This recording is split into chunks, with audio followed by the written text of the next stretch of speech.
everybody. I'm finally back on the road. I got a load, picking up a used machine at an auction in Ontario, and I will be going to New Jersey over the weekend, and my delivery is Tuesday.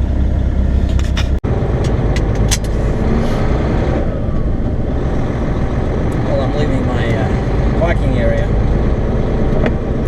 The weather today is pretty bad.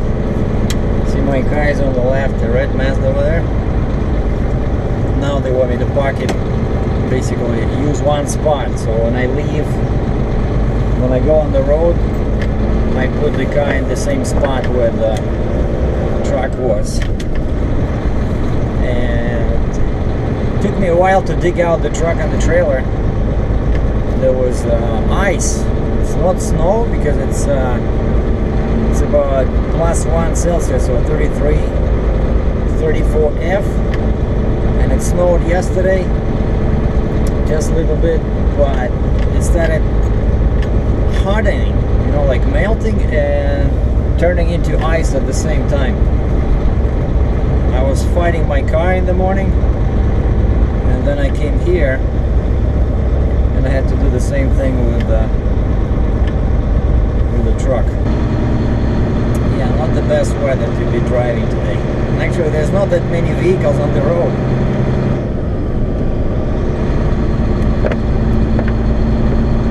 And the trees are just, you know, popsicles. There was a severe weather warning on the TV yesterday. And see, it's not cold. See all this water on the road.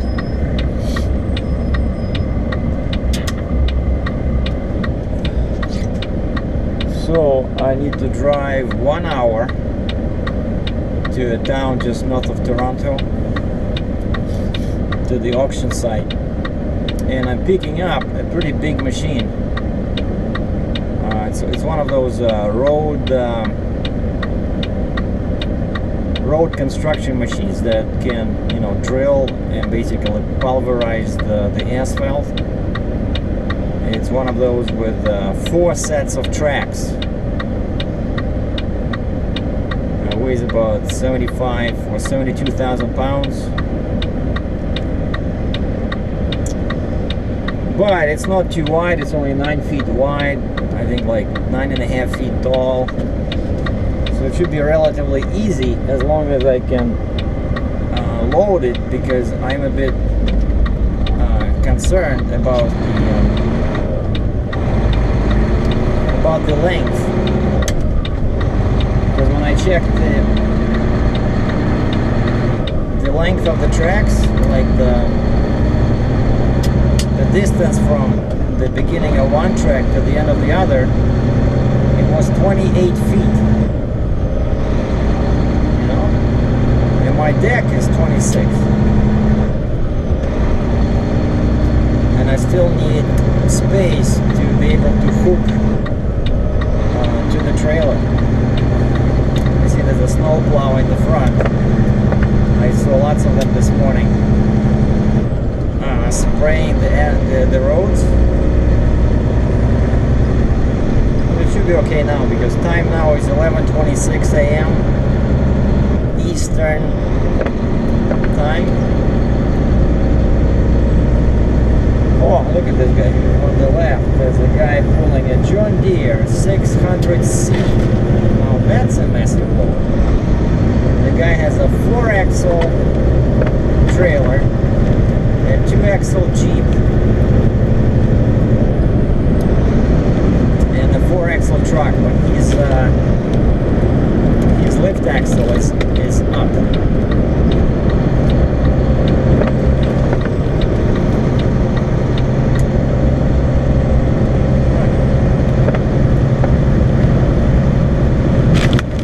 And now it's actually dangerous to be driving, especially behind these dry van trailers, because there can be ice on the roof and it's pretty hard.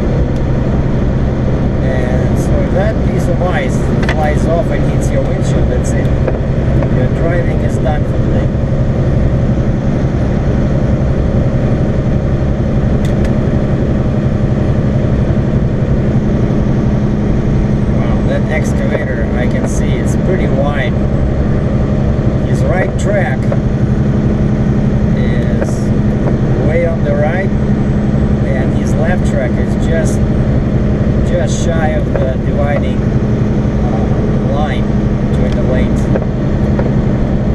Yeah, sorry about this. Sorry for the messy windshield, but all this stuff I see, like there's I cleaned up my truck, but there's still a bunch of ice and snow on the hood, and it flies on the windshield as I'm driving.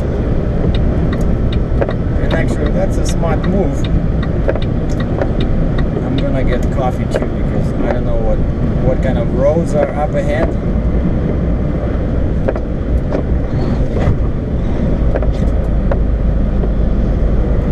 And this is a rest area just east of Cambridge.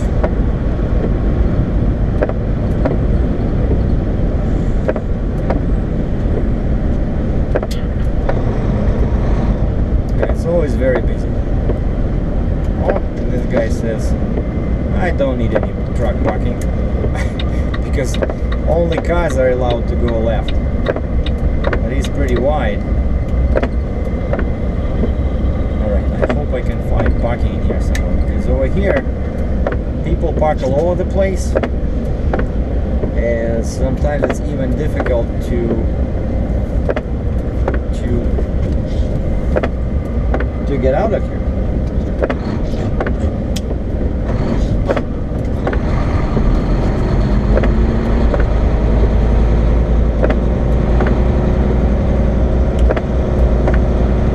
But the good thing about this is that usually people don't stay here long, so somebody's always pulling out. Oh, you see over here? We have two spots. And there's a flatbed behind me. So that's a room for him.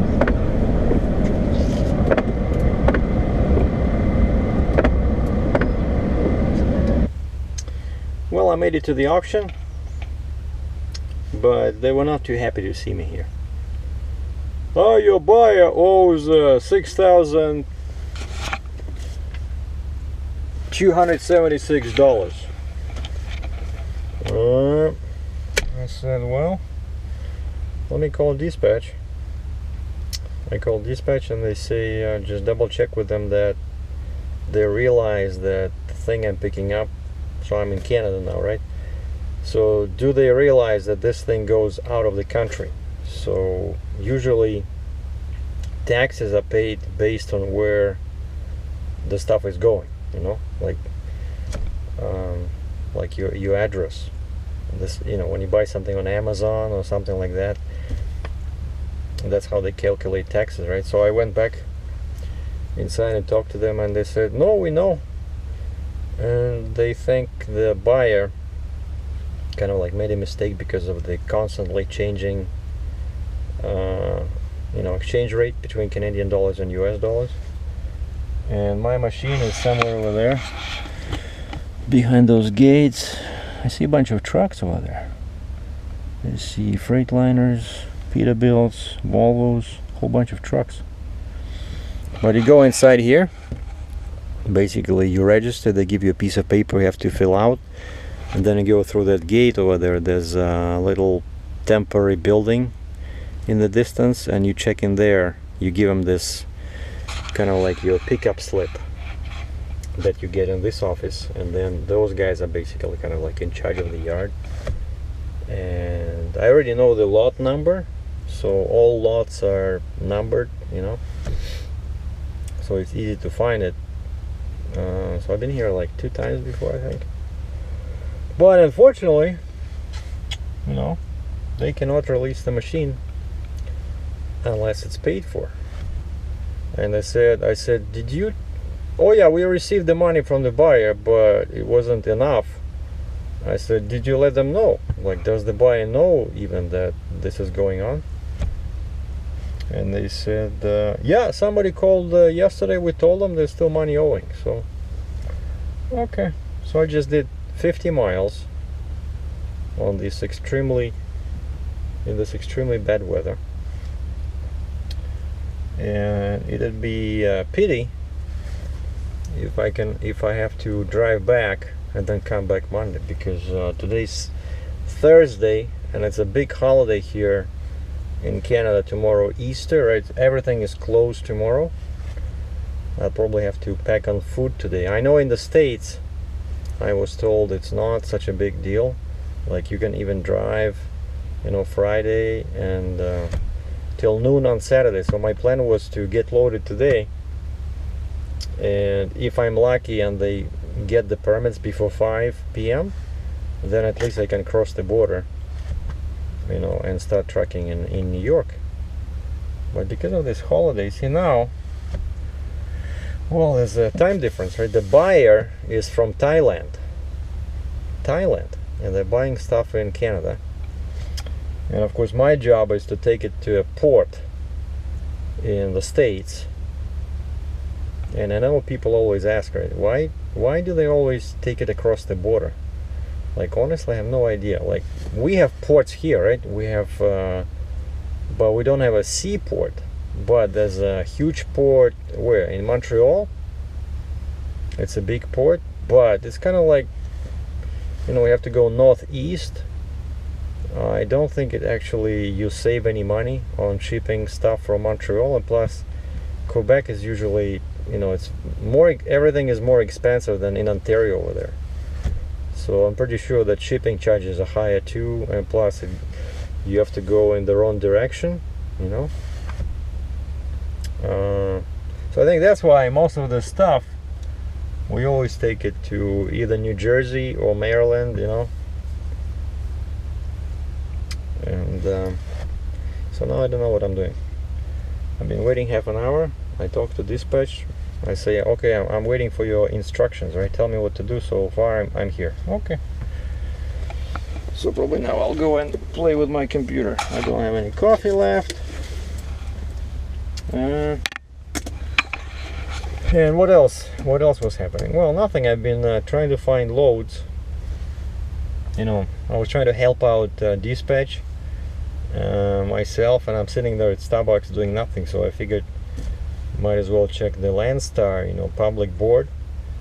And I found there was like one cheap load, actually for Thursday, for today.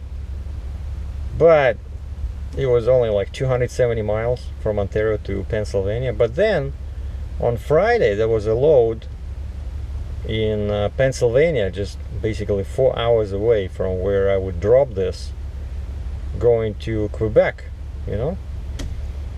Yeah, both low. I don't know what the other one paid. I know this first one they called the broker, and it wasn't too much. But then I looked up on the map, and I realized that the distance was like only 275 miles, so that rate was still okay.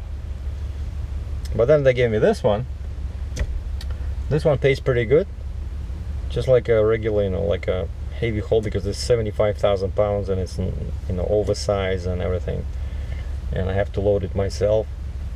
I was a bit nervous about loading because it depends on the machine. Some of them have the seat on the top and the operator just sits there, but then I was hoping it would have kind of like a wire, you know, control, like a little control box, just like the one I used with the McCloskey machine, the one I delivered in Florida. That would be much easier because you can move the machine much more precisely, you know. But when you sit on the top, because it's so tall, it's hard to see, you know. But I cannot even go inside. I cannot even take a look at the machine because I don't have the pass. I don't have the pickup slip, right? Everything now is hanging in the balance because of the unpaid balance. So that's it. So now I'm just sitting. And over here, so we have on the left side, I see trucks. I know heavy equipment is somewhere there. And then over here we have trailers. Okay, what do we have here? We have a 48 foot, I can see from here that it's short. Two 48 foot step decks, 10-1 spread tandem. Then we have a B-train flatbed, and then we have that orange one. That's kind of like a B-train, only it's a specialized dump trailers. This is a cool truck, another cab over for you guys. I think this is even older than the last one I showed you. So the guy's pulling a 53 step deck anterior license plates with a 10-1 spread, and his I think his front axle, no, rear axle is slider. The guy just went straight through. He didn't stop here. You have to register. You cannot just enter the yard without checking in with the registration. Well, I'm still sitting here. It's 2:05, 5 minutes after 2. So I'm just watching some popular vloggers on YouTube. See if I can learn something. But so far, all I had from the dispatch was I asked them if there's any news, and I got a reply: they are working on it. That was 20 minutes ago. And this is what I'm supposed to be picking up. So, and this thing over here, which might be a problem. So I'm coming back Monday, hopefully. Mack Titan, check this out.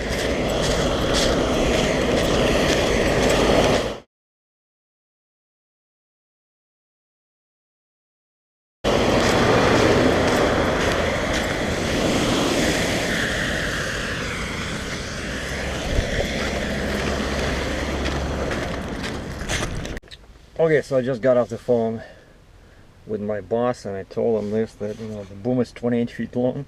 Sorry, the machine is 24 feet, but that's just the tracks with some overhang. So I said you definitely need 2 trucks to move this, one flatbed or step deck and one like truck like mine, and it's 110 inches wide. So you see, it's even if I was here and they paid, I probably wouldn't be able to. I don't think they would allow like a partial release. But the good news is that our main yard, the company I work for, is pretty close, like maybe, I don't know, 15-20 minutes from here.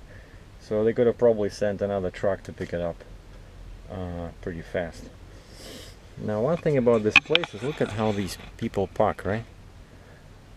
Well, I have space in the back. I guess I'll have to go turn around. So anyways, I'm driving back now. The weather is awful. Everything is freezing. It's like freezing rain. And I'll probably put it on the windshield. Use it as a dash cam in case I see anything interesting on the way back to Cambridge.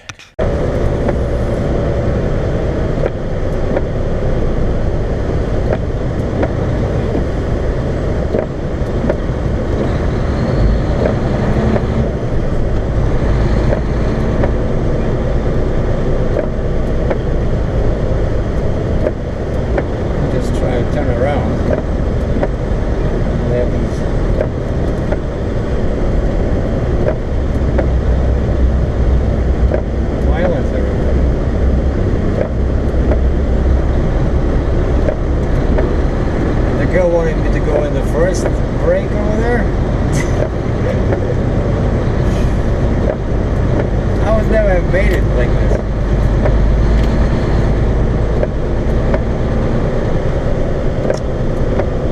So yeah, it was basically just a waste of time.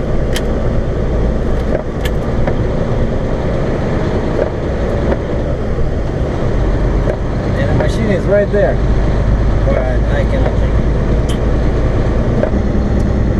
This weather is not only annoying, but it's also dangerous.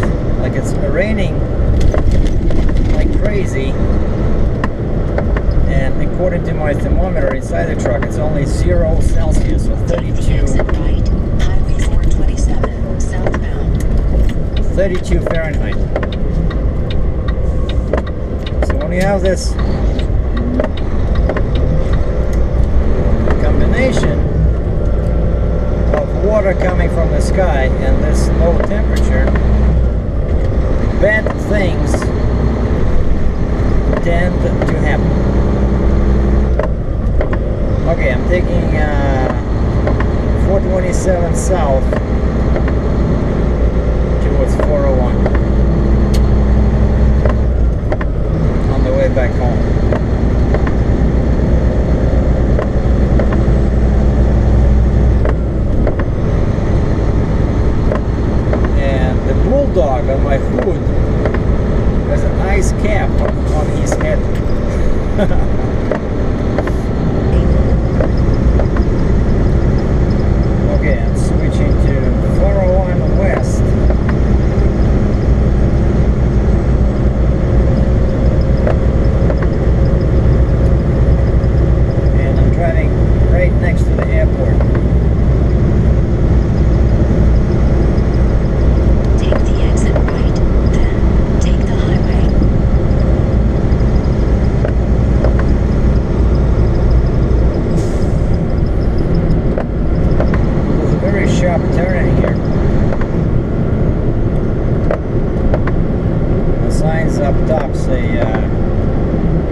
truck, 60 kilometers an hour, 40 miles an hour.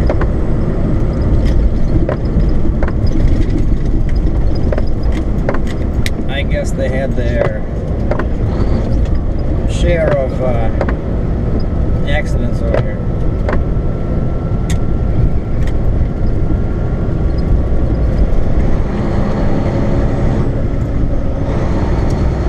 And now we are on the crazy 401, heading west towards Windsor or Detroit, Michigan. Highway 401, westbound towards London for 4.8 kilometers.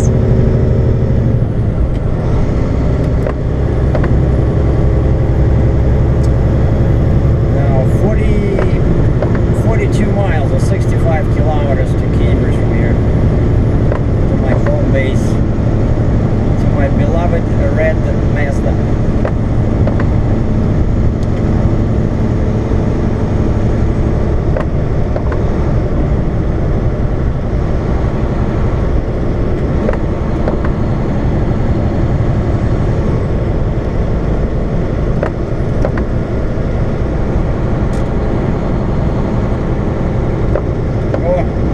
+1 Celsius, 33, 34 F.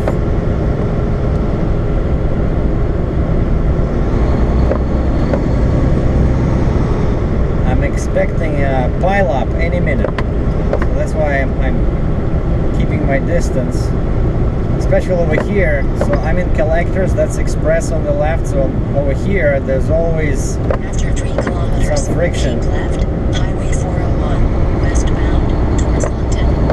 Because people are jumping here from the express lanes over here, and usually they go to the next exit, which is Dixie Road, and to get to that they have to cross all these lanes of traffic and from left lane and end up in the curb lane on the right. So it's a brilliant design on the side of traffic engineers, because yeah, send people from the express lanes traveling 75 miles an hour, see, like this guy, send them across the traffic in the collectors, which also travels at 75 miles an hour, and just make that the only exit for people that want to take this Dixie Road.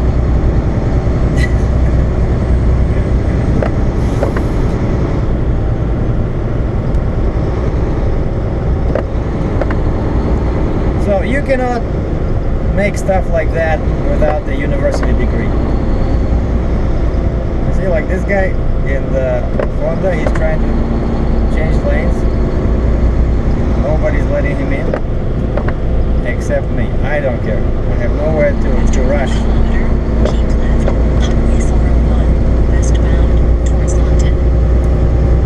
Yeah, and there's always slowdown here on this Dixie Road. The ramp, there's always traffic. And another danger here, you see the sign on the top says 403.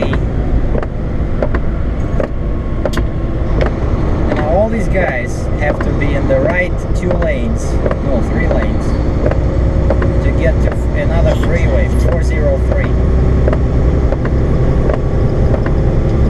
Yeah, this is a dangerous spot. I have to change lanes because my lane ends in half a kilometer. Anyway, Follow Highway 401, westbound towards London for 59 kilometers. and the rain has stopped, and it became very foggy. People are afraid to drive. Like stop and go, which is usually caused by some moron who goes into the middle lane, usually a four-wheeler, and drives at 30 miles an hour.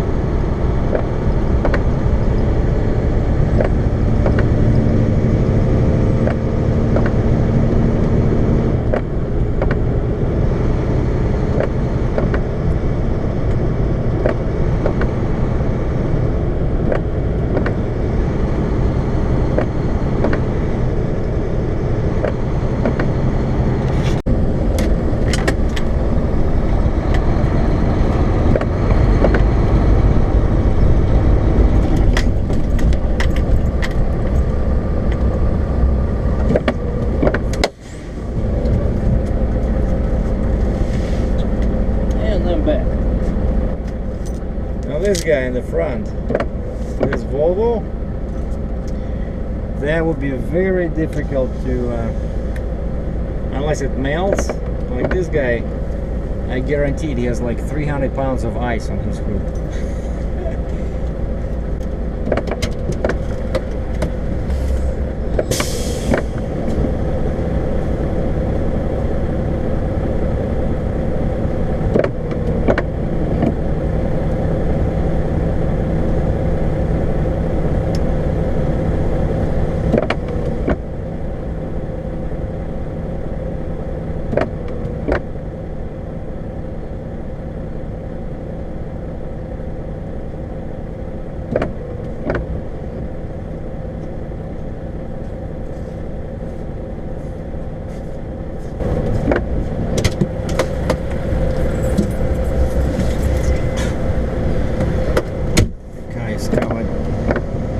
Covered in ice.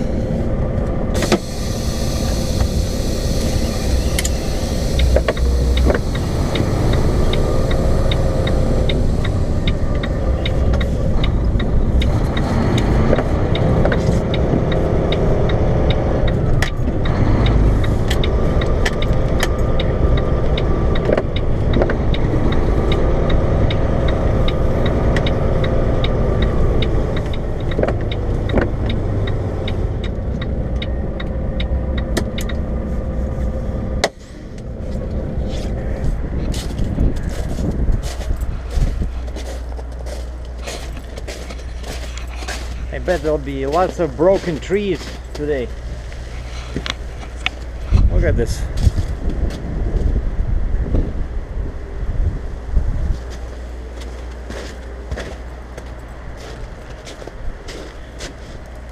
See? It's all ice. So branches will start breaking.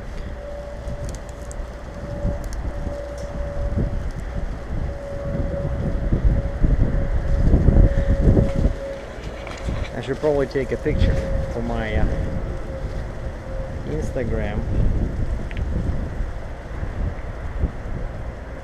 because you don't see this too often.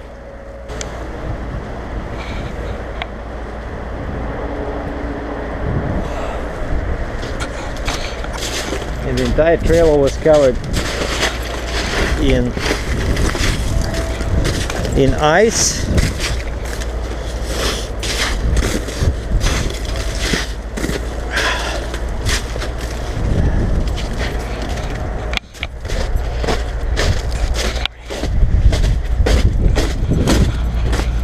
Now look at this.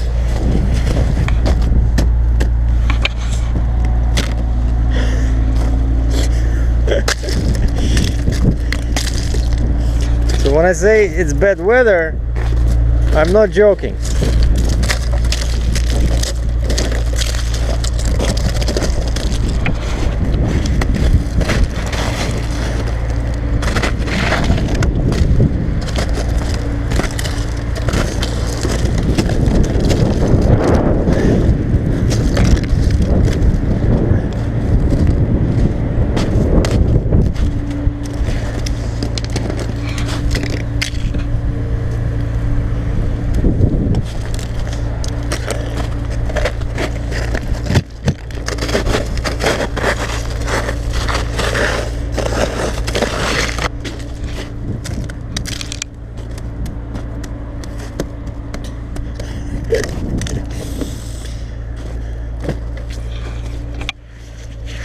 All right.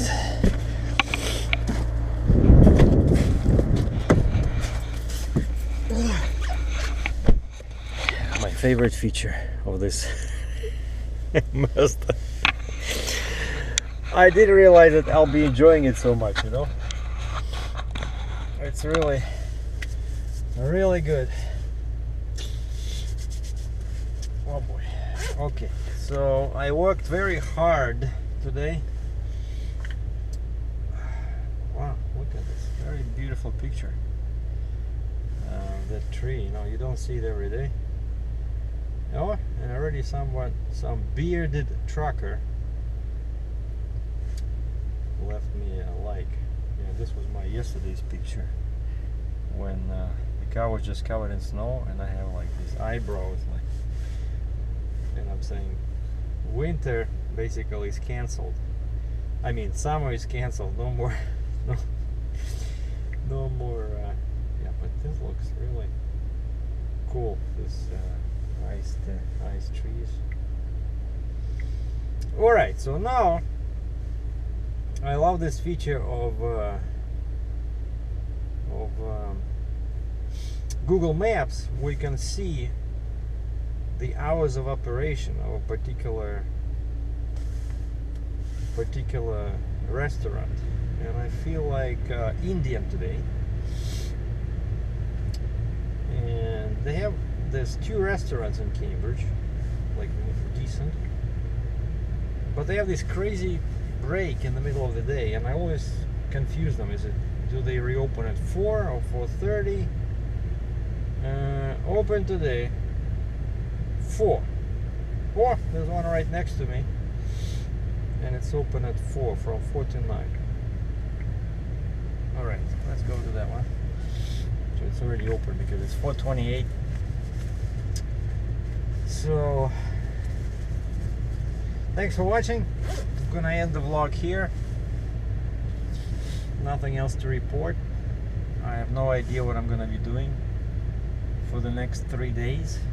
Just have to kill time, and I just hope that I'll be getting this load Monday. So happy Easter to everybody. Enjoy your time off. Over now.